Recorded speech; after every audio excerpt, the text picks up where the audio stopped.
Okay.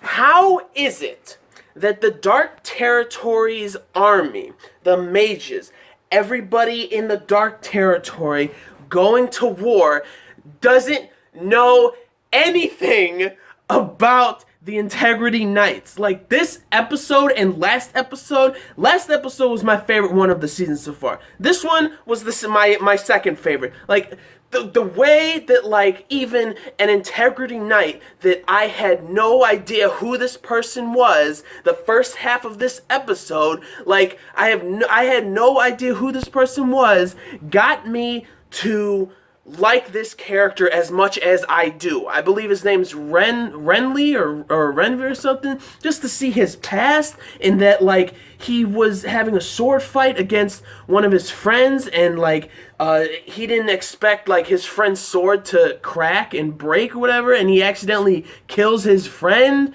Like, bro, that shit's, like, messed up. And then you got, like, the Pontifex, like, in the past, the Pontifex telling him that, Synthesis 27, the Integrity Knight, telling him that, like, he isn't, like, he's a defect or something, and being constantly told that stuff, and, like, it makes sense that, like, he ran away. To me, like, it made complete sense that, like, he would do that. And, like, first of all, like, his divine weapon, or whatever, the wing blades, bro, beautiful. Those are probably the weapons that I would want, like, if I was an Integrity Knight. Like, they're pretty much like boomerangs that, like, he can somewhat control and stuff, and then it comes back to him and stuff. And then when he uses his I forgot what it's called, the big finisher, like, power up type of move, like, against one of the goblins, the chief, and split him in half, bro. Like,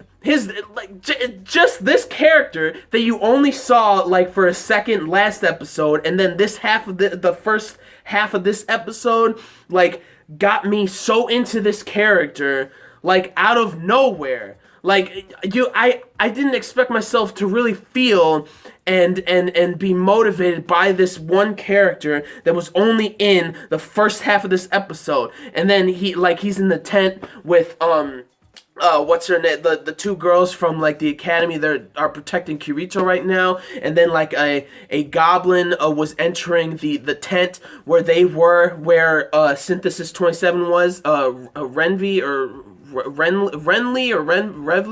or something. He was scared, like, trying to get his blade out, and then he's thinking about what the Pontifex said and stuff. But then he looks at Kirito, and Kirito is gripping his sword so freaking hard. And every time I see that, it's like just what Renly was thinking of, or Renly or something like that. He is seeing that, and he's like, this guy can't move, he can't speak or anything, in a wheelchair, and he is gripping his sword to the point where, like, he's gonna get up.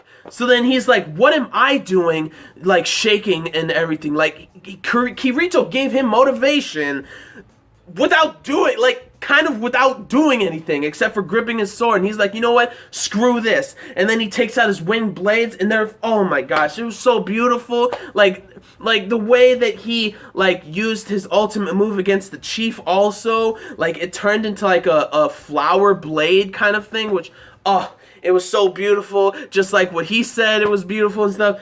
Like, the first half of this episode was just, that alone was just beautifully done and amazing. Like, showing such development for a character that I had no idea who it was. It was freaking beautiful. And then not only that, but, like, his divine blade weapon, it was freaking amazing. And then you got Bercoli, because the dark mages decided to send off all of their minions because they were hiding them.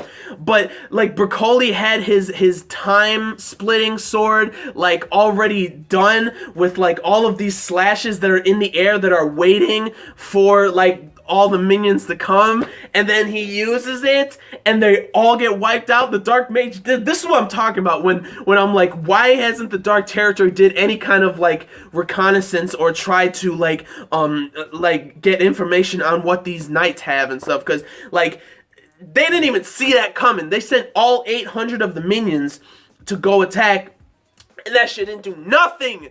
It didn't do anything at all. Like, bro, that was That was amazing. That was fantastic. And then the Dark Mage girl's like, wait, what the hell's going on? Like, what? But, like, dude, that was so cool. Bercoli using his time-splitting sword, like, to make all of those slashes in the air, before, like, the minions come, just so that, like, when he uses his sword, all those slashes just go through all of them. Like, dude. And then the Dark Mages and the Ogres are went to use all of their like the archers and all the people that used long range attacks and things like that to attack everybody. But then, oh my gosh, Alice's what was that? It reminded me of what the Pontifex did, making that giant sword weapon or whatever with those 300 people's souls or whatever. But Alice is using those souls of the fallen in the episode, and that she's not only using like her own people's, like the soldiers, but also like the fallen, like goblins and all of these things. And then she's being so sad about it because of like the souls are the same, and that they're so warm and inviting and stuff, and like that was so emotional. But then like her freaking weapon, dude, like she, like again, this is why I thought of like the Pontifex's weapon, because she uses those souls to make this silver looking ball, and then uses her blade. I don't know, Alice seems OP or something, because when, like, the mages and the ogres were about to launch their attacks and stuff, they can't, because, their attacks and stuff are built on, like, I guess the anger and rage and things like that from, like, people dying and screams and stuff like that, but it wasn't working. None of it was working. Like, that shit was crazy, because Alice was collecting all of it into, like, that orb, and then she condensed it, and then used her divine weapon along with that orb and shit, and that beam that she shot out of it, bro, like, that seems like a very forbidden type of spell that she's using, that like she collects all the souls just so that she can use it as a weapon, and she knows this, but she's like, I have to end this war, like I have to do it. So bro, oh my gosh, like, it was so cool and so, like, amazing, but also sad for Alice that she had to do that, like, she had to do what she had to do for, like, to end this war and stuff, and, like, that queen, I'll call her queen of, like, the Dark Mages or whatever, she doesn't know what the hell's going on, like, all of her minions were wiped out, she still doesn't know shit, like, and then all the ogres, and I'm pretty sure all the mages are freaking wiped out from the weapon that Alice shot. Like, that was insane. I loved it so much. Like, I freaked out, and Alice knows that what she's doing is so wrong, to use, like, the souls of all these fallen people, but at the same time, it seems like she'll dirty her hands if she knows that she needs to do something, like she needs to do what she needs to do to finish this and stuff. And like, you still got Mr. Miller chilling out back with his friend, the Dark Knight dude, or whatever. We don't know what's going on. Like it's bro, like, it was such a crazy episode. And then, like, I think at the end is looking at Alice, like, she looking dark, but yo, like, an amazing episode. Another amazing episode. It's elevating even more and more.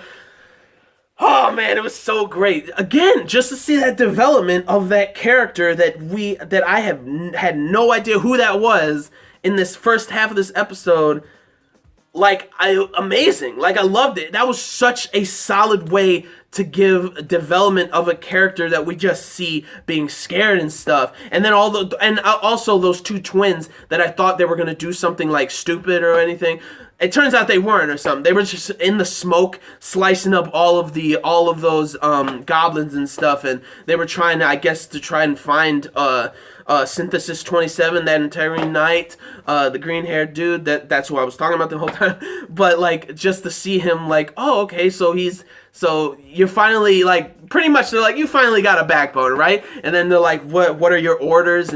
And he's like, go back to, or he's saying, like, you took care of all these people, so I guess we can just go back and stuff. And she's like, all right. Or both of them are like, all right, you can do that.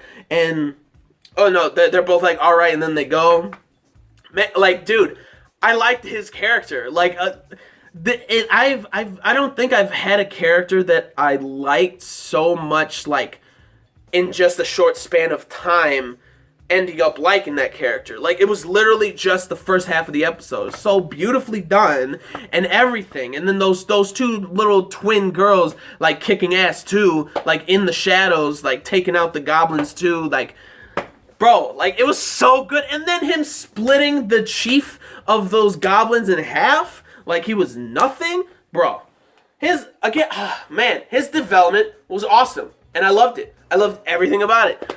But, like, again, and Bercoli's, like, weapon and stuff, like, dude, it's insane. It's like they didn't, again, it's like the Dark Territory has no idea who the Integranets are and what they're doing and stuff. Like, it's so funny to me that the Integranets are just wiping things out, but I'm sensing something dark is going to happen or something. And, like, also, I'm surprised they didn't notice, like, Alice up in the air or anything, but, that's besides the point. And then Alice uses her freaking weapon, destroys shit. Like, bro, so good, so great, excellent, but I'm still nervous about what's gonna happen probably like next couple episodes or something, because I feel like it's a little too easy that everybody's being wiped out, unless like the Dark Territory is just a bunch of idiots. But anyways, what did you guys think? Because Mr. Miller is probably going to do something. I have an inkling that he's going to be doing something soon. And I hope we see Alice, but I'm starting to think we're going to see her like the last episode. And then in spring, we're going to get those last 12 episodes of War of Underworld Part 2. And like, I'm hyped, excited, I'm ready. But what did you guys think about this episode? Leave down in the comments your thoughts, bro. It was so good. Your thoughts about what I said. And like this video if you did. Like the video if you liked the episode. Like the video if you liked me. And subscribe to the channel for more reviews, vlogs, unboxings, live reactions, theory discussion videos, and things like that. So gentlemen, stay classy, ladies, stay safe, but most important, everybody, you gotta stay a little nasty, alright? So peace and love, and I will see y'all later with the next video. Peace out. May the force be with you always. And plus, ultra, man, what a good episode. What a good episode.